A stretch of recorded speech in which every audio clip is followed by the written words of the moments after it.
All right, Matthew, let's talk about shame versus guilt. What's the difference? Yeah. Everyone's favorite topic, right? Shame. Thank you, Brene Brown, for all of your work and research on this.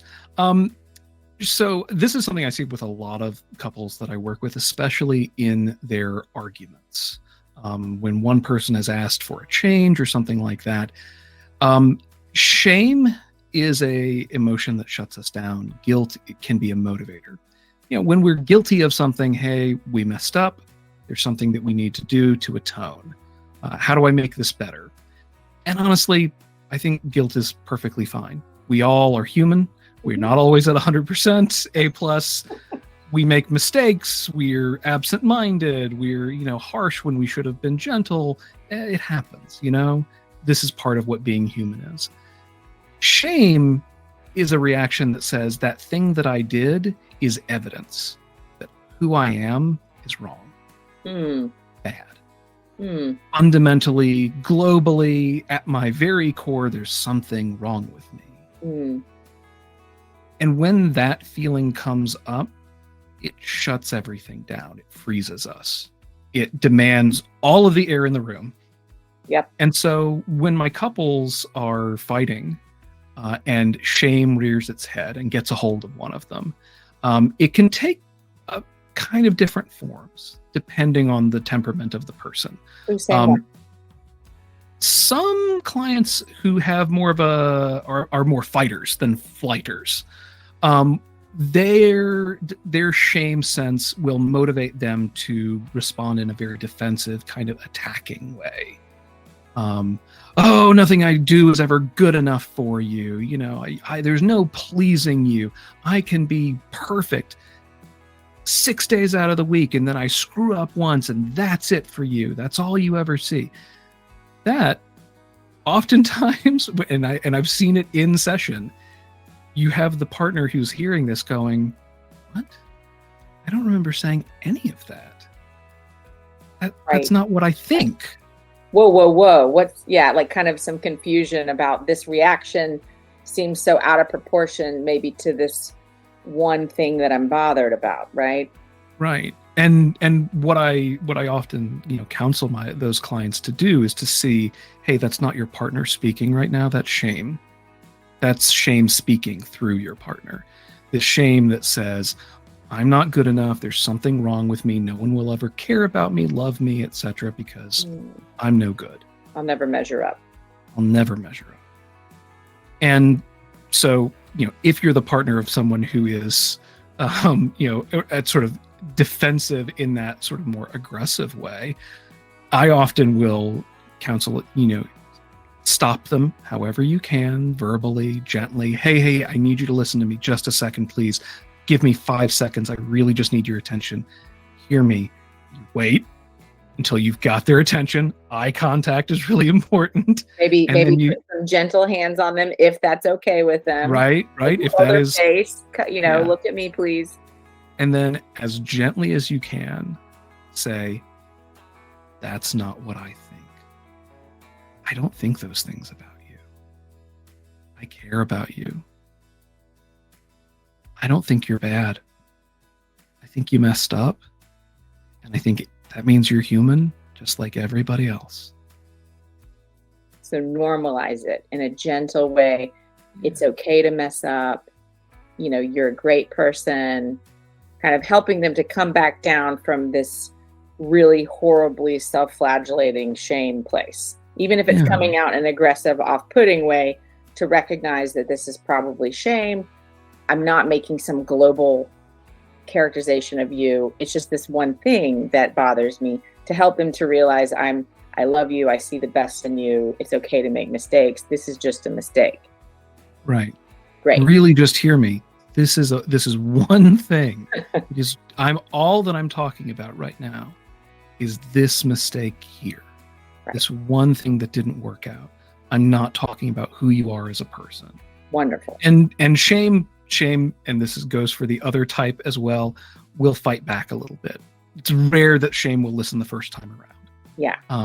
Being able to hold in that space and let shame sort of flail itself out like a 2-year-old who hasn't had their nap.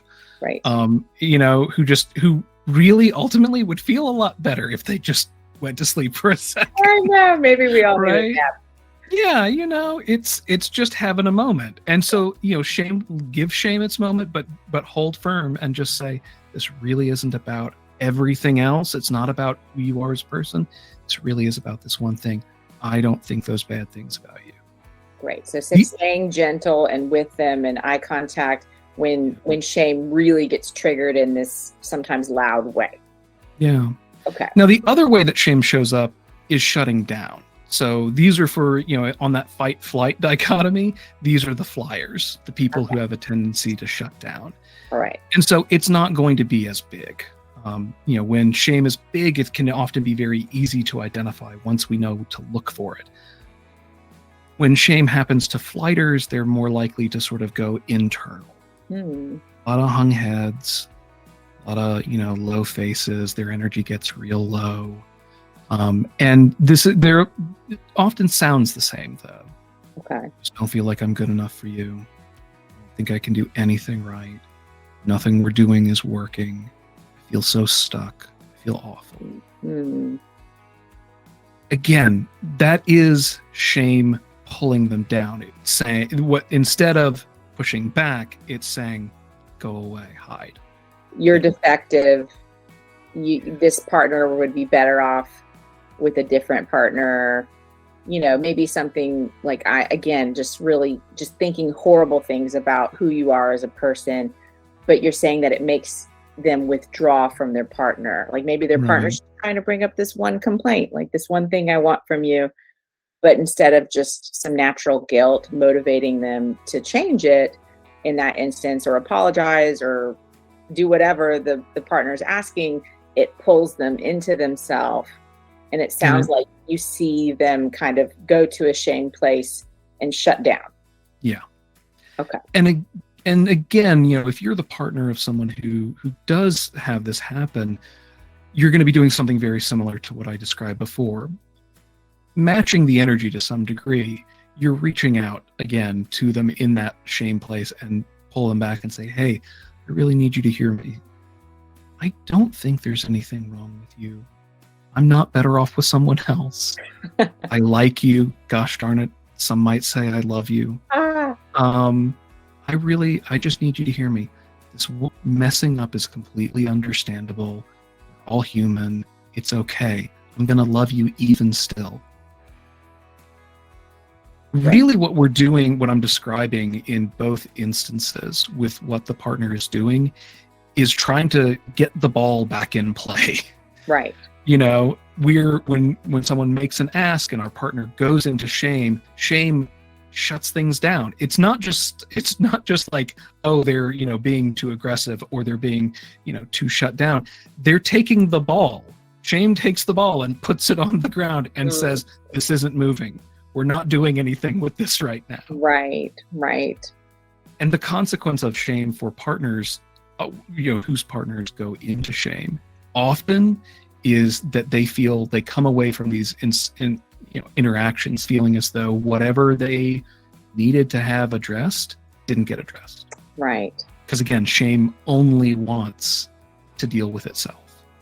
Right. Just go hide in this hole that you've dug. Right. Like, go away from your partner, go just feel horribly about yourself, and it doesn't address whatever maybe the partner was bringing up that they needed in the relationship, right? Right. And so if you are a person who struggles with shame, the thing to do is, again, go back to what we mentioned earlier, the dichotomy of shame versus guilt. Shame is I am bad. Guilt is I did something bad.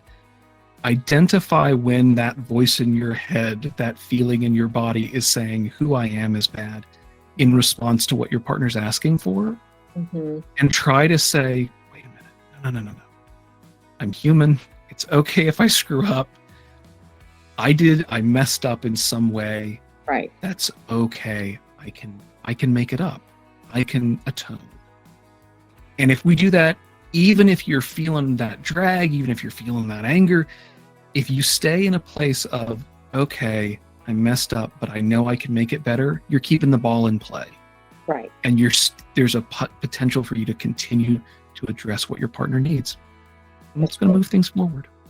So, Matthew, can you give us like an example? It could be anything that a typical couple might have some strong feelings about, they start to argue about, and then, like you said, shame rears its ugly head, and maybe it comes out in the more aggressive, defensive way, or it comes out in the more shutting down, stonewalling sort of way. But the ball stops, and the issue that the partner brings up isn't really addressed. How in an example could you show that we can course correct as soon as we can catch this and we recognize, I'm going to the shame place again? What would you hope would happen in a couple to kind of get back on track with that conversation? Sure.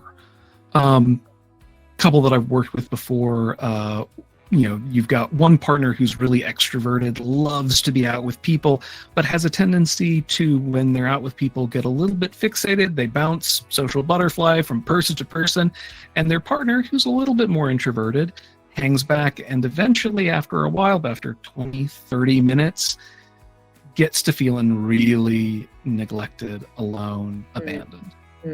And this is something, when they were talking to me, they were like, this is not a new thing. This has happened throughout the whole course of our relationship. We've been together for years, but it never stops hurting. Sure. It's a common dynamic with a lot of couples.